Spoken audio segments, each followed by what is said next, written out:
All right, y'all, happy Monday. We are in the shop, and I've been reading the comments. I've been listening to you guys, and you guys said, what's up with Logan's car? You guys want to know about Cat Dog. So today, we're going to do a quick overview, head to toe, start to finish, of what's going on with Cat Dog.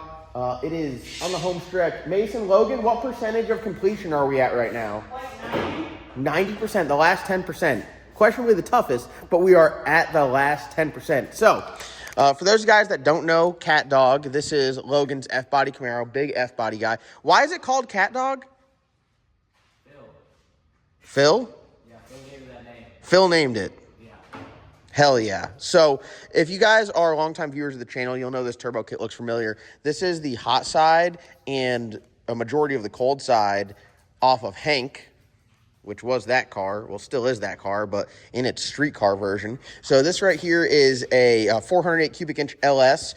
This is essentially identical to Hank's engine. So from really the turbos back, it's a mirror image of it. So we do have some good tune-ups. It should go pretty fast off rip. Radiator in the back, air-to-air intercooler up front, 62 millimeter forced inductions turbos. Yes, I know 62 seems small, but these suckers pack a punch. We haven't found the limit of these turbos yet. We were at a fuel system on Hank. This car has a much better fuel system. Radiator in the back, like I said, running off the factory water pump. Got an overflow tank there. It's a pretty nice setup. Logan and Mason have been working on this thing. Mason's been putting his blood, sweat, and tears in this thing. Is there anything you want to talk about on this? Nope. Well, super low energy. We're just hitting you guys with absolutely low energy. I'm saving this video right here single-handedly because Logan hasn't come from the back of the car yet. He's just staying away from the camera. So I'll carry this whole video. Don't worry. I got you guys on my back. We're going to have an exciting Monday video. F-body stuff. So what's crazy about this car is all the parts on this car is like a morph of 4 different projects put together. The original Salty Chicken build, parts for the rear end, torque arm, K-member. That's the original Salty Chicken build. Parts off Hank, has some parts off the Boosted Rooster, and then the chassis was a whole separate car. So Logan ended up buying this car off my buddy Johnny, and it came with all the parts in a factory F-body. He sold the factory F-body. It was just like a low miles automatic car. Sold that with the LS1, gone, see you later, took all the parts, and this was a bare roller that just had a cage put in it. So 850 cert cage, still got the torque arm out of the Salty Chicken. It's on a HOLLEY HP. HOLLEY HP. So Mason's been wiring that up. This is your typical, street strip LS. Should make probably, I don't know. We know based off the fuel consumption of the previous motor, we were making about 1,600 horsepower at the flywheel. This one will probably have the ability to make more because we were boost limited via our fuel system. So speaking of fuel system, I would ask them, but they're going to give you guys a low energy response. So I won't even ask them. I'll tell you. It's got 3 MagnaFuel 750s. So Hank had 2, right? And that was badass. But honestly, Hank went a lot faster than we thought. And then we ended up running more boost than we thought we were ever going to run. So it was kind of one of those things where we were at the track and we just kept turning it up. We just kept going faster until we hit that limit of, 29 pounds of boost. It just... fuel pressure was starting to drop off. So that right there is your sign that you're at a fuel pump. Instead of putting a third one on there, we just kept running the car until eventually we started doing ride-alongs. Then the car needed more chassis. We took the car apart and everything ended up on here. So putting this thing together, we knew we had to have more fuel. So Logan went ahead and got an additional fuel pump. And this is like this fuel system, front to back, head to toe, straight off Hank, put right on here. So it's all proven. We should have some really good data on it. Like I said, radiator in the back. I like this a lot. I like doing the setup. The radiator in the rear, it works really good. There's it like some race car shit, does it not? So radiator in the back. Is this the same radiator on a Hank too? I think so. Yeah, that is. Yeah. So literally, everything. It's a proven setup. We all know it works. We got 1, 2, 3. So do you have it set up where one's on all the time? Yeah, this one over here runs all the time. When the boost controller comes on, those 2 come on. Very nice. So don't go too crazy. I'm sure one pump's probably good for what? Probably 700 horsepower. Yeah. So when it's on wastegate, 1 pump is way more than enough. And then the butt dyno said with the wastegates and the turbo setup on this, it makes about 700 on wastegate. That's what the butt dyno says. So you run it off one, you flip the boost controller on, you have your other two. Plenty of fuel system. Everything's done in all Brown and Miller stuff, which is really nice. You got this big badass torque arm on there. We got a strange S60 rear end. It's got like a Pro Gear in it. I think it's a 390 or 410. I'm not sure. 390 or 410. They're very close. It'll be perfect for what we're trying to do. No quarter mile stuff though, right? Eighth mile and drive it around. Got the Viking coilover stuff. All this stuff back here is Spawn. And it's got a Spawn K-member on there. I think it's got, what are these, BMR lowers? They're a little bit beefier. I think these are BMR lowers. Some travel limiters. Again, Viking coilovers. Strange brakes on all four corners. I mean, this is a really, really, really nice setup. The converter, Hank's converter. Transmission, a little bit different than Hank. Hank had that 180 glide. So I wouldn't say we had some wheelie issues. We kind of mitigated it with chassis, but there was desire to go faster with a longer gear. This thing has a longer gear. What gear is 169? 169. So that little bit longer starting line ratio really helps you kind of get off the line, leave on more boost, and have your boost curve in sooner, i.e. go faster. But yeah, this thing is coming together really nice. A lot of people have been asking about it. It was kind of one of those projects that I guess what we were working on, I shouldn't say I didn't work on it, but I did a little bit of welding on some stuff. Really, it's been Mason. John's really working on it today. This is John's. This is John's day. He started on.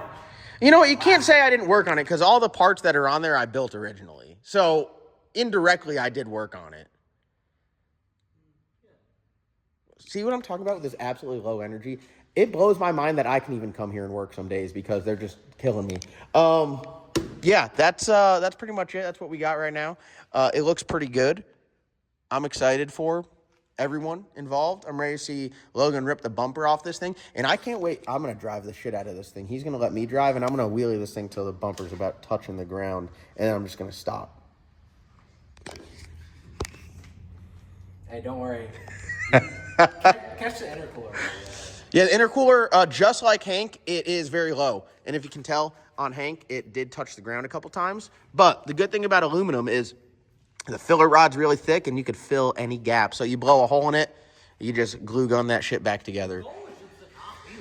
Yeah, the goal is to not wheelie. Torque arm, I'm a big torque arm fan. I'm a big F-body fan, so I like this. You're a big wheelie guy and a big torque arm guy. It kind of goes hand in hand. Yeah, they do go hand in hand. But the torque arm, it wheelies a lot different than like the Mustang would, because when the Mustang wheelies, it kind of just comes like, it gets up and then it's like really up, where the torque arm is a little bit more controlled, I feel. Just from experience, you know. The boot. Longer arms on a Camaro make it react not as fast. Yeah, if you wheelie that thing, you going for a ride. It usually doesn't come back down, where these cars, they can wheelie and they'll stay up and then they'll come like floating back down. And they got really good, that double A-arm front suspension. It soaks up the wheelies pretty good. So do we want to go inside? We just got it put up in the air. There's the fuel tank, the fuel system. We went over that.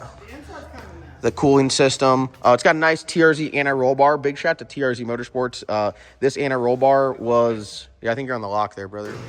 This anti-roll bar was like one of my first partner, not this exact one, but the one on the Booster Roost was my first like partnered program I did with any company. So that's pretty cool. Shout out to TRZ. They make all really nice stuff. Shout out to them. Adjustable panhard bar. All really nice shit. This stuff right here is bad to the bone. Strange 40 spline S60. You and Chris Dillman, dude. Big dump truck guys. Oh, yeah. Hell, what the hell was that, brother? Snail. Unreal. Did you see that? Did you see that? Got it, and then Johnny's with the Snail. All right, so in here, we got a full spectrum power battery because they're the best batteries on earth. This is actually the disconnect out of the Black Sheep. So y'all can all talk shit and be like, oh, John didn't do shit on this. What about that disconnect? I contributed. CO2 back there, Kirky seat here, Race Tech seat there. Are you going to convert this over to another Race Tech seat at some point? Some point, still have 2 Race Tech seats. Mason's homemade. That's probably good, Mason. Wiring harness. It's a fuse panel. I can't show it right now. It's not even tidied up. I had to rip it apart because I fucked it up. What'd you do? I forgot to connect my sensor ground, so I was like, oh, I have no 5-volt, but my sensor ground was not connected to the ECU. It was there, just not pinned to the ECU. So you took it all apart. Yeah, I was trying to diagnose an issue I didn't have. Yeah. Damn, I hate to see it. But that's, you know what? We show real life. So we'll show you guys when it's all wrapped up. Obviously look good. Custom steering column mount. Custom brake pedal mount, because when you take everything out of the factory dash, like as you can tell, the cowl's been cut on this and trimmed. That's the worst part about an F-body is everything, the motor sits so far back you can't work on it. So they did a really good job on there. You still got your turn signal. You got your cat dog on the shifter, air solenoid Mac valve. Wow, look at that. I've never seen that threaded right into the back of it. I hope that one don't leak like the one in the Pro Mod. That drives me nuts, dude. But yeah. If it leaks, This whole ordeal stemmed from... All right, my phone storage was full. I had to delete some stuff. The one thing about F-bodies is the door is so big, like the normal seating position's like up here. So if you do, when you're building a race car, like I like to, you get your funny car hoop, you set your seat all the way back and you build everything to it. This is kind of breed between a street car and a race car. So you kind of, do you want to have the seat forward and then you're like really far forward and the door bar's kind of low, or you move it back where everything's right and then you got to move everything back. So you kind of got to pick and choose your battles on this one. Having it set back, definitely more of a race car feel. I like it better. I prefer to have everything further back opposed to being up. So that's what they did. What's the next step for this thing here? We're going to finish up the exhaust. I'm going to tidy all that stuff back up. I got a couple things to pin in. And obviously it'll all be loomed and look nice. Honestly, the wiring you won't even see. Yeah, no, it has a dash and everything is in it. So fiberglass dash. Carpet. Yeah, carpet in the front. I messed up. I never used one of those I/O modules before. I thought I could just do anything. It can't just do anything, evidently. So. They say you can't, but we did it on Hank and it all worked fine. I ran my boost control. Yeah, you can do a lot through it. I'm not saying you can't do anything through it. You can do a lot through it. There's some things it can't do that I thought it could. So I wired stuff to it, and then I had to unwire it from there and wire it to the ECU and vice versa. So I kind of had to redo some stuff. But that was my fault. So finish that stuff up. Honestly, we get the exhaust on it, it'll run right now. So nice. It should. Nice. So, It got oil in it? Yeah, it's got oil in it. It made oil pressure. It's probably got... Might have to go down on our oil weight. What's it got? I don't know, whatever Logan put in it, but it made 55 pounds of oil pressure on the starter. Oh, that's fine. That's fine. It's pretty. Hank, now, again, this is the same, identical combo, really, as Hank. I even think down to the cylinder head, it's the same. Hank had that 10355 HV, that Melling oil pump. Yeah. That is my favorite oil pump. If you guys are going to put one in a street strip or race car application, 10355 HV. That thing made over 100 pounds of oil pressure going down track with an internal oil pump. It's pretty badass. But like Mason said, oil weight, depending on how your engine's built, you might be able to run some, 2050, or you're going to be running some 1540, or you're going to be running some 530. But that's really based on your engine builder. So, fire it up. Then it goes to Chase, get all the body panels on and everything like that. For us. We have stock doors with power windows, and then we have glass doors with Lexan. So the doors will be lift off. You can see, I don't know if I have hinges over there or not. No hinges. You're hingeless. But over here, I have the hinges on, kind of. They're just lift off doors. Rock Solid Motorsports makes a little kit, really nice. He sent us 2 door side mounts, so it'll have the chassis side, and then each set of doors will have those separate. Nice. Options. Yeah, and then Chase is gonna mount the hood. I might just go ahead and put the front window in. I really don't want to mess it up. I feel like I can do it, but I don't want to mess it up. Yeah, no, I'm a big let someone else do it kind of guy, especially when it comes to any of the body or windows or anything like that. You going with Broctic armor? Yeah, I got Broctic armor. Hell yeah. What was it, Plastic Plus? Yeah. Plastic Plus. Yeah, he's a very solid local guy that does the optic armor style stuff. So, yeah, there's your cat dog update. Should be leaving the shop here when? Tomorrow? Yeah.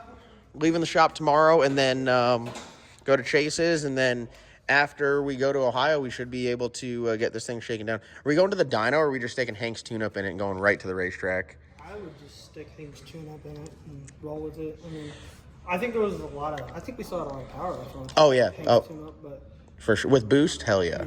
Does this thing have a mini hoop or top fuel hoop or anything like that? It does?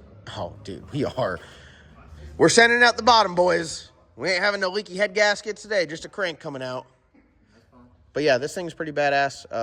Good work, guys. Good work. And for everyone that wanted your update on Cat Dog, there she is. Twin turbo, street strip F-body coming at you soon. And this is good because I'm getting rid of the Corvette here shortly. So we need to have this thing locked and loaded for the street car class because we got to get Adam McCoy's ass. We got to tear it up. We got a chance. We gonna smoke his boots. No, we did have a chance to do it. Went to the finals. I'm saying to beat Adam. We got no. We got That's a race. We got to. That car's got muscle. That car is comparable to this chassis wise and upgrade wise, and we're gonna go right up his ass.